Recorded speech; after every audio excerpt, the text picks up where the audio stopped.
तो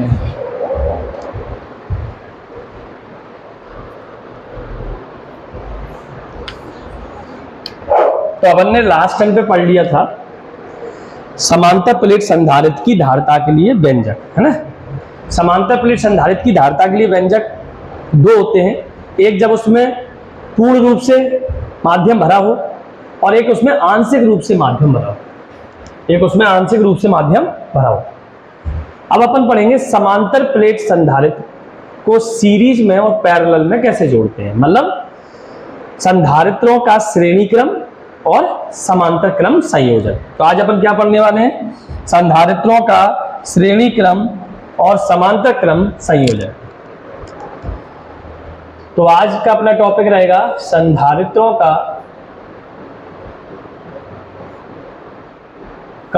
संयोजन। संधारित्र को हम तीन तरीके से जोड़ते हैं, एक श्रेणी क्रम, एक समांतर क्रम और एक मिश्रित क्रम। पर मिश्रित क्रम के लिए कोई डेरिवेशन नहीं करना है, क्योंकि श्रेणी में होंगे कुछ समांतर में, तो उनको सॉल्व करके आंसर करना है। तो हमें दो ही चीजें सॉल्व करनी है, एक संधारित्र का श्रेणी क्रम संयोजन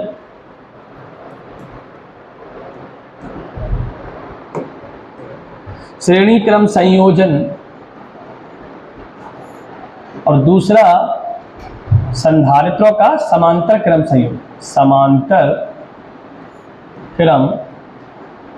संयोजन। ठीक है।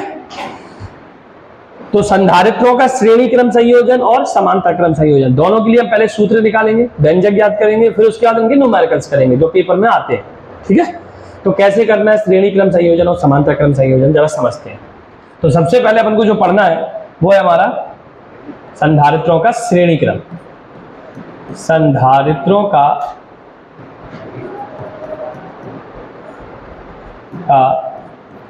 श्रेणी क्रम संयोजन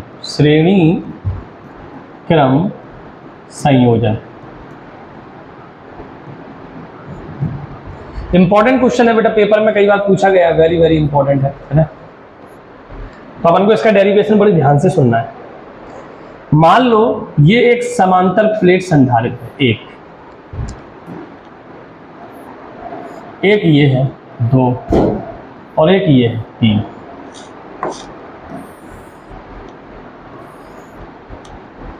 ठीक है।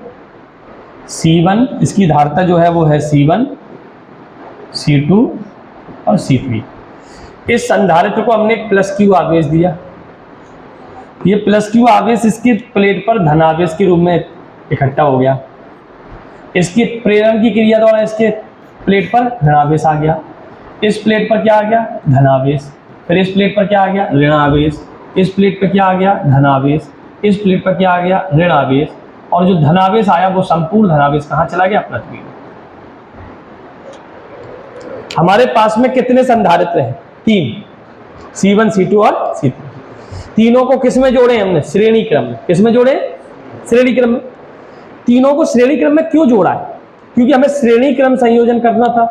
तो श्रेणी क्रम का मतलब एक लाइन में जोड़ दो, तो हमने एक लाइन में जोड़ दिए सारे, एक लाइन में मतलब एक रास्ते पर।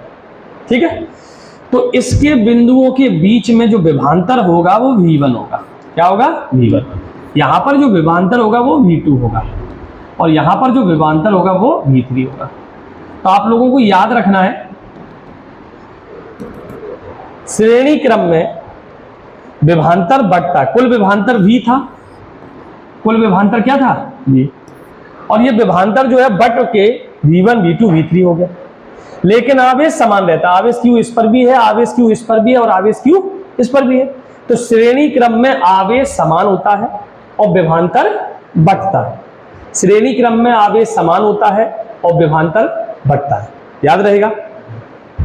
अब हमें इसकी थ्योरी लिखनी है। क्या करनी है थ्योरी। तो हमने लिखा, माना कि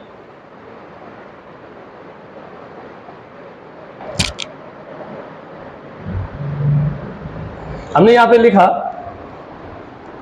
माना कि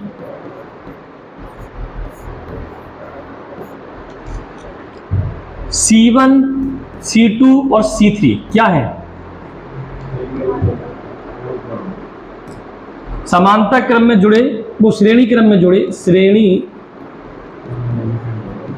क्रम में जुड़े तीनों संधारित्र की धारता है। संधारित्र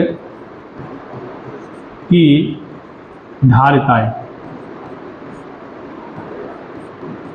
बताओ बात समझ में आ गई?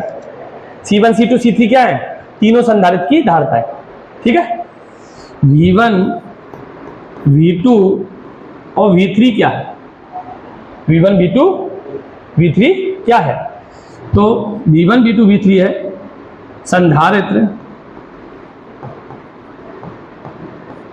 C1 C2 C3, क्रमशः और लिख ले, है ना। V1 V2 क्या है? क्रमशः, क्रमशः क्यों? V1 C1 पर, V2 C2 पर, V3 C3 पर, क्रमशः C1 C2 और C3 पर विभवांतर। बात समझ में आ गई? V1 C1 पर है, V2 C2 पर है विभवांतर, और V3 C3 पर है। क्लियर? आगे समझ में? अब आता है बेटा V क्या है? कुल विभवांतर, कुल विभवांतर। और Q क्या है? प्रत्येक संधारित्र की प्लेट पर, प्रत्येक प्लेट पर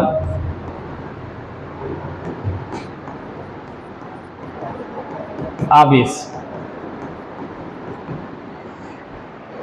प्रत्येक संधारित्र की प्रत्येक प्लेट पर आवेश, हर संधारित्र की हर प्लेट पर ये आवेश है। क्यों? इतना समझ में आ गया? आ गया कि नहीं आ गया समझ में? तो हमने यहां पर संधारित्रों का श्रेणी क्रम का डायग्राम बनाया, उसकी थ्योरी लिखी। संधारित्रों का श्रेणी क्रम संयोजन हमें कैसे पता चला? तो कोई भी संधारित्र दो प्लेटों से मिलकर बना होता है, ये संधारित्र है। अगर ये संधारित्र एक ही रास्ते पर जुड़े हैं तो वो सब श्रेणी क्रम में माने जाएंगे। देखो एक ही रास्ते पर जुड़े, ये किसमें? श्रेणी क्रम। ये देखो यहां से चले दूसरे छोर पर, एक ही रास्ते पर मिल गए, किसमें? श्रेणी क्रम में। आई बात समझ में? जब रास्ते अलग अलग हो जाते हैं तो फिर वो समांतर क्रम हो जाता है। बात समझ में आ गई? आ गई समझ में? चलो क्या बट रहा है? V। तो कुल विभवांतर क्या होगा बताओ? कुल विभवांतर, तो कुल विभवांतर होगा V = V1 + V2 + V3। तीनों विभवांतर को जोड़ दो, कुल विभवांतर आ जाएगा।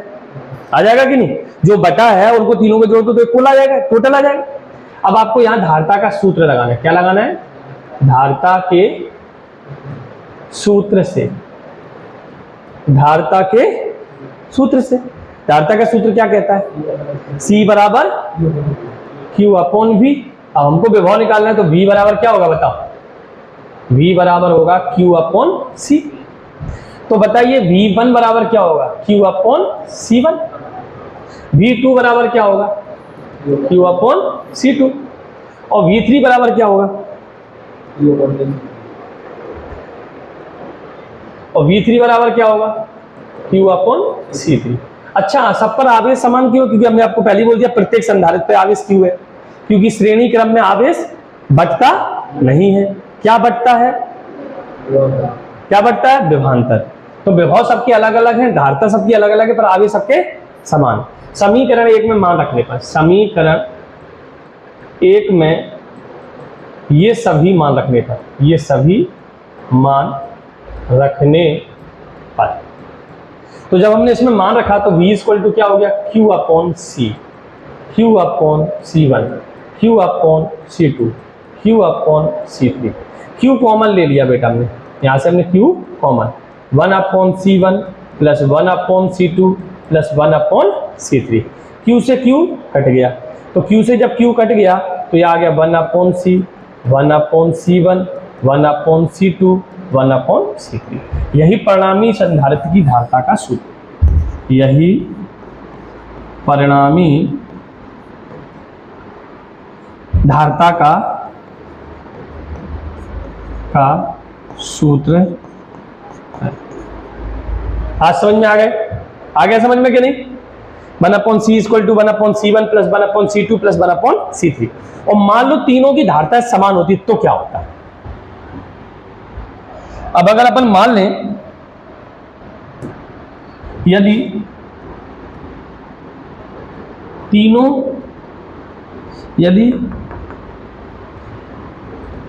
n संधारित्र की धारता, ऐसे लिखते हैं, यदि C धारता के n संधारित्र श्रेणी क्रम में जुड़े हैं, मतलब C धारता, सबकी धारता कितनी है? C। तो अगर मान लो 3 जुड़े होते तो यहाँ पे क्या लिखते हैं अपन, आप यहाँ समझो, हमें C इक्विवेलेंट निकालना है, मतलब C इक्विवेलेंट मतलब टोटल, है ना? तो यहाँ C प्लस C, तो एलसीएम कितना आएगा? C। ऊपर 1 + 1 कितना आएगा? 3/C। तो यहाँ से C इक्विवेलेंट आ जाएगा C/3। तो 3 जुड़े हैं तो C/3, और n जुड़े हैं तो C/n, n जुड़े तो C/n, 3 जुड़े हैं तो C/3 आ रहा है। तो अपन ने यहाँ पे क्या लिखा? C धारता के n संधारित्र, तो हमारी कुल धारता क्या हो जाएगी तब? कुल या परिणामी धारता? कुल धारिता। तो C इक्विवेलेंट आ जाएगा C/n। ये कब लगाना है? जब समान धारता के जुड़े, और ये कब लगाना है? जब अलग अलग धारता के। समान धारता में ये वाला लग जाओगे तो भी सही आंसर आएगा, कोई दिक्कत नहीं है, पर ये वाले से जल्दी हो जाता है। जैसे 6 माइक्रोफैराड के 3 संधारित्र जुड़े हैं तो सीधा 6 और 3 जुड़े हैं तो 2 आंसर आ गए। इसमें क्या लिखते हैं? 1/6 फिर 1/6, है ना? फिर उसको एलसीएम लेते, फिर 3 आता, फिर काटते, फिर उल्टा करते, इतना बड़ा। इसमें सीधा 6/3। तो दोनों से सॉल्व जाता है, पर इससे जल्दी हो जाता है अगर समान धारता के। तो श्रेणी क्रम संयोजन समझ में आ गया? श्रेणी क्रम संयोजन में क्या बढ़ता है? श्रेणी क्रम संयोजन में विभवांतर बढ़ता है और धारता समान रहती है। तो धारता आवेश समान रहता है, वो विभवांतर बढ़ता है। क्लियर? अब अपन पढ़ते हैं समांतर क्रम संयोजन। क्या पढ़ते हैं? समांतर क्रम संयोजन।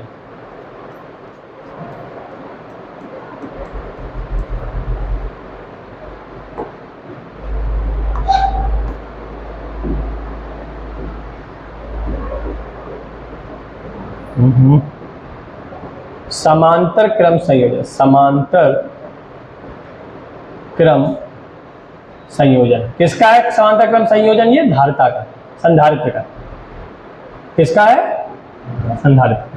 तो समांतर क्रम कब माना जाता है? जब हमारे संधारित्र अलग अलग लाइन पर जुड़े हो, अलग अलग रास्ते में जुड़े होते हैं, तो हम उसे बोलते हैं समांतर क्रम संयोजन।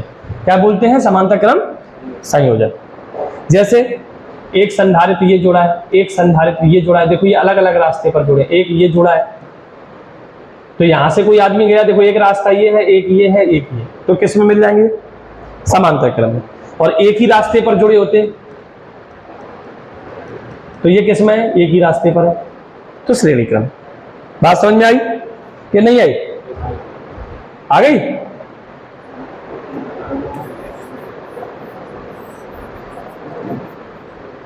चलो इसका डायग्राम बनाते हैं, है ना?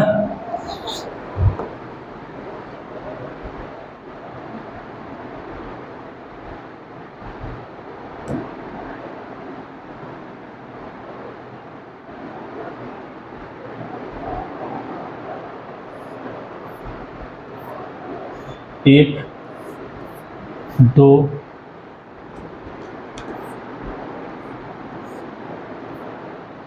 और 3।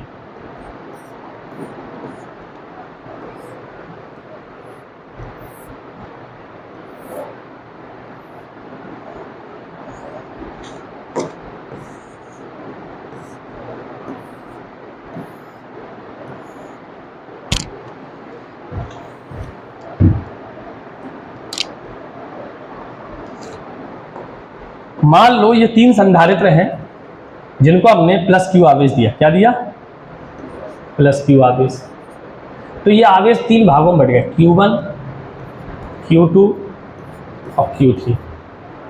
ये बिंदु A है, ये बिंदु B है, और इसका संबंध कर दिया हमने पृथ्वी से, है ना। इसका संबंध जब पृथ्वी से किया तो यहां पर जो आवेश यहाँ धारता C1, C2, C3, धनावेश, ऋणावेश, धनावेश, ऋणावेश, धनावेश और ऋणावेश, और ये धनावेश जो था वो कहाँ चला गया, पृथ्वी में। और ये दो बिंदुओं के बीच में तीनों जुड़े हैं, तो इनके बीच में जो विभवांतर था वो V रहेगा। इसका मतलब V इस पर भी रहेगा, V इस पर भी रहेगा और V इस पर भी रहेगा। अब यहां याद करो, समांतर क्रम में विभवांतर समान होता है, आवेश बढ़ता है, और श्रेणी क्रम में आवेश समान होता है, विभवांतर बढ़ता है। क्लियर? यहाँ पे क्या समान है, V इस पर भी है, V इस पर भी है, और V इस पर भी है, और V टोटल भी है, और आवेश तीनों पे अलग, Q1, Q2 और Q3। क्लियर? तो हमने इसकी थ्योरी लिखी।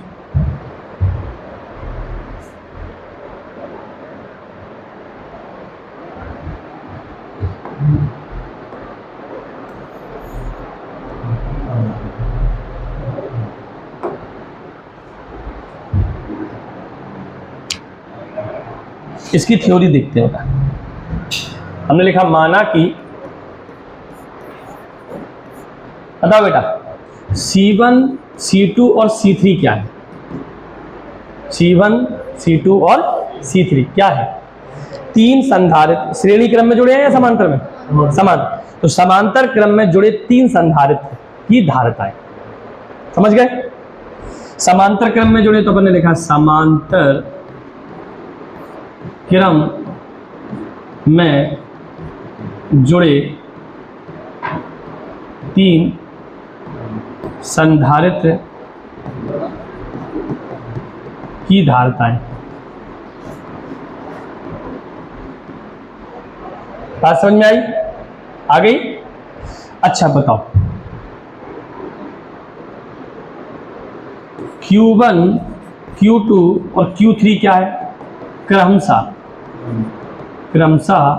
C1, C2 और C3 की प्लेटों पर उत्पन्न आवेश।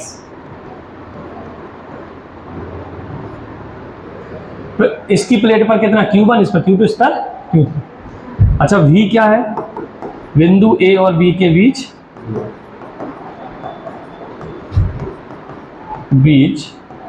उत्पन्न विभवांतर।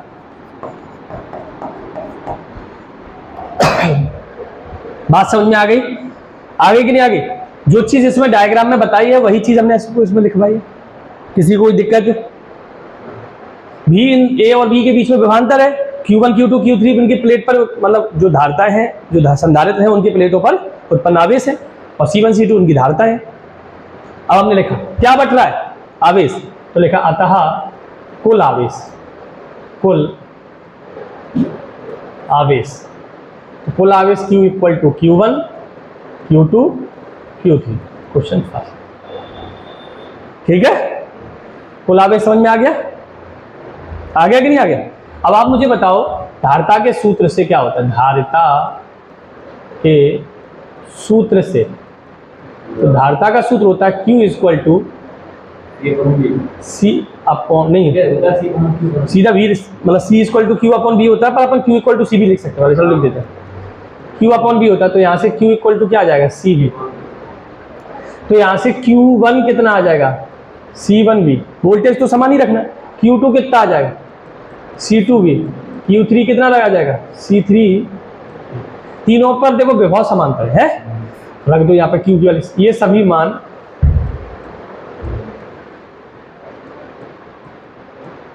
समीकरण 1 में रखने पर, समीकरण 1 में रखने पर, तो हमने रखा Q की जगह CV, C1V, C2V और C3V।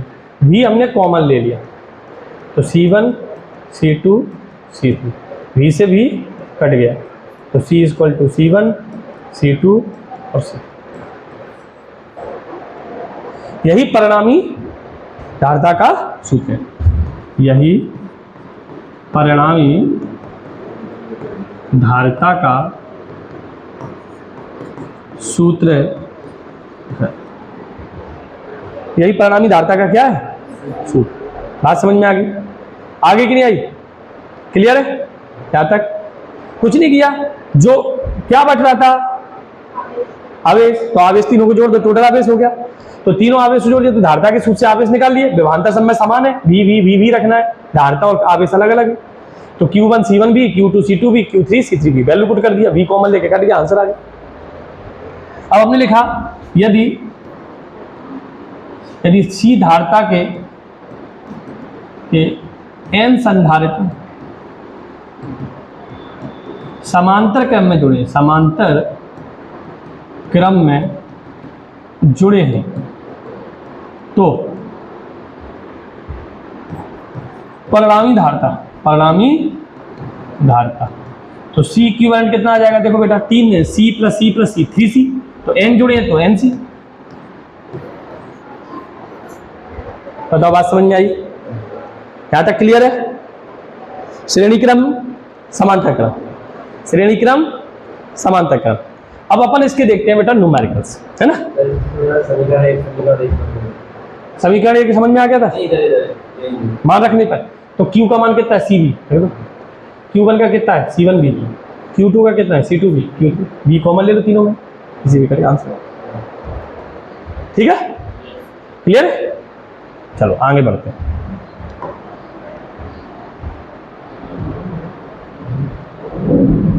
अब अपन श्रेणी क्रम समांतर क्रम के कुछ न्यूमेरिकल करते हैं, ध्यान से सुनना, है ना? न्यूमेरिकल करते हैं। ये मान लो क्वेश्चन दिया गया है, क्या दिया गया है? क्वेश्चन 2 माइक्रोकूलम, 3 माइक्रोकूलम और 2 माइक्रोकूलम। ठीक है, आपसे कह रहा A और B के बीच परिणामी धारता बताओ, C इक्विवेलेंट बताइए कितनी, है ना? परिणामी धारता। तो अपन ने लिखा 1/C इक्विवेलेंट, C1 की जगह 2, C2 की जगह 3 और 2, एलसीएम कितना आएगा 6, 3 2 3, 8/6 कितना आया 4/3, तो C इक्विवेलेंट आ जाएगा हमारा 3/4 माइक्रोफैरड। क्लियर? हाँ समझ में आई? श्रेणी क्रम का सूत्र लगा दिया। अब यही क्वेश्चन अगर ऐसा लिखा होता 1 2 3, 2 माइक्रोफैरड, 3 माइक्रोफैरड और 2 माइक्रोफैरड। अब आपसे पूछते A और B के बीच में इक्विवेलेंट कैपेसिटी क्या होगी, परिणामी कैपेसिटी। तो आपको C इक्विवेलेंट पता है, C1 plus C2 plus C3, तो 2 प्लस 3 प्लस 2, तो 4 और 3 7 माइक्रोफैरड।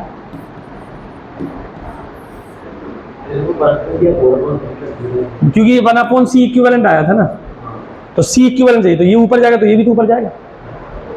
आगे समझ में नहीं आया? वैल्यू पुट करना आ गया समझ में? एलसीएम लेना आ गया, यहां तक आ गया? अरे यार 3 3 6 और 2 8 होते हैं, और ये नीचे 6 लिखे, 2 से काटना कितना आएगा, 2 से काटेंगे 4 आएगा, 3 आएगा। नहीं, ये समांतर क्रम में अलग अलग रास्ते पर जुड़े, अलग अलग रास्ते पे जुड़े, समांतर क्रम सेम रास्ते पर जुड़े, श्रेणी क्रम, तो श्रेणी क्रम का सूत्र लगाया, यहाँ समांतर क्रम का। बताओ बात समझ में आई? अब एक मिश्रित क्रम का देख लेते,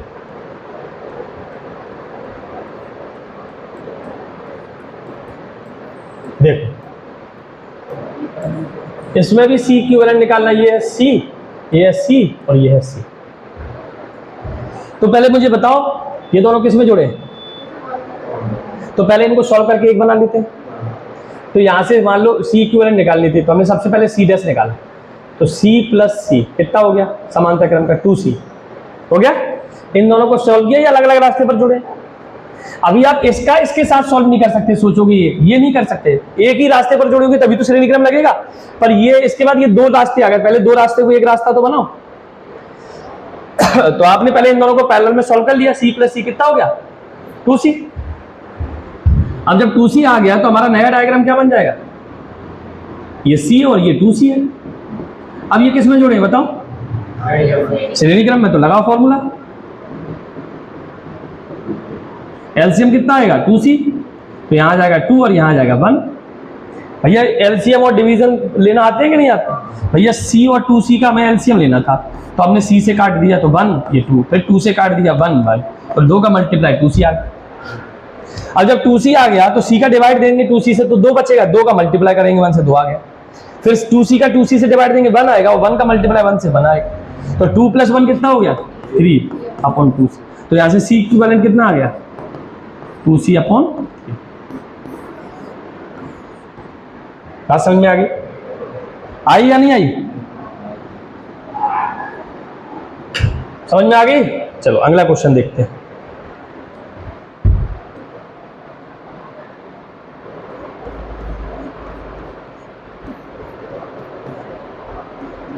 ये है A और ये है B, ये 2c और ये 2c, ठीक है, और ये c है। आपसे वाला कह रहा है c इक्विवेलेंट बताइए। तो सबसे पहले ये दोनों सॉल्व करके एक बनाना पड़ेगा, तभी तो अलग अलग रास्ते पे सॉल्व होंगे।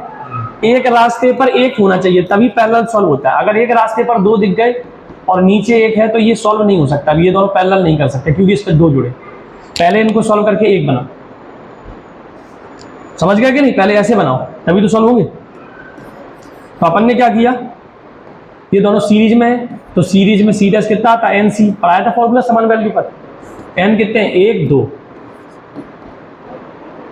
2 ही तो है।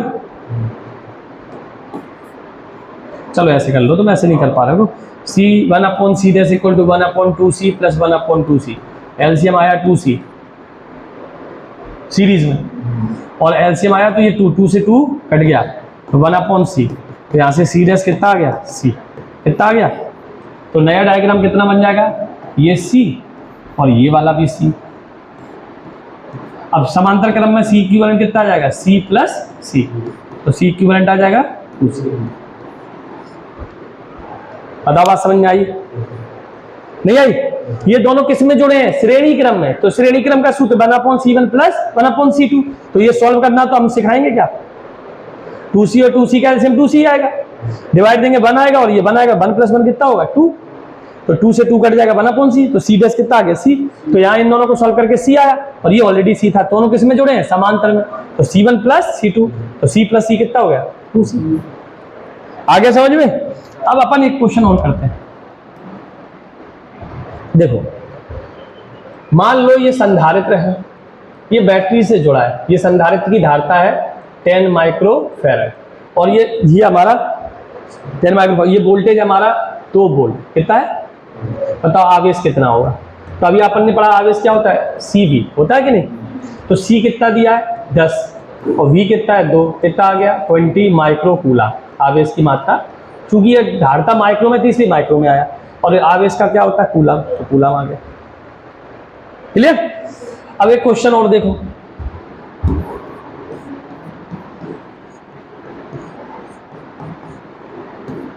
तीन माइक्रोफैराड, 3 माइक्रोफैराड और 3 माइक्रोफैराड। बताओ इसका आंसर क्या होगा?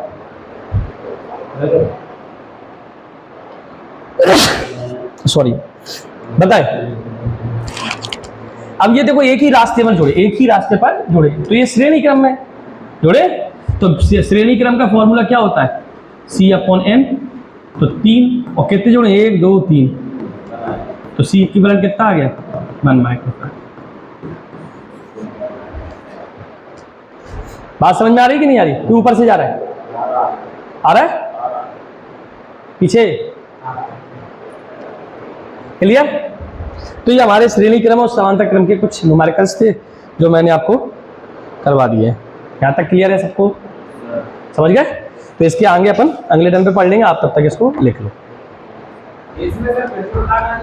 कौन सा जी? एक ही रास्ते पर जुड़े हैं देखो, तो श्रेणी क्रम। तो आपको 2 सूत्र बताए थे, समान वैल्यू पर C/n, और नहीं तो 1/c1 + 1/c2 + 1/c3। अब कैपेसिटी कितनी है 3, तो 3 कितने जुड़े हैं 1 2 3, तो 3 का डिवाइड दे, 3 से 3 कट गया, 1 आ गया। आ गया समझ में? यहां से लिख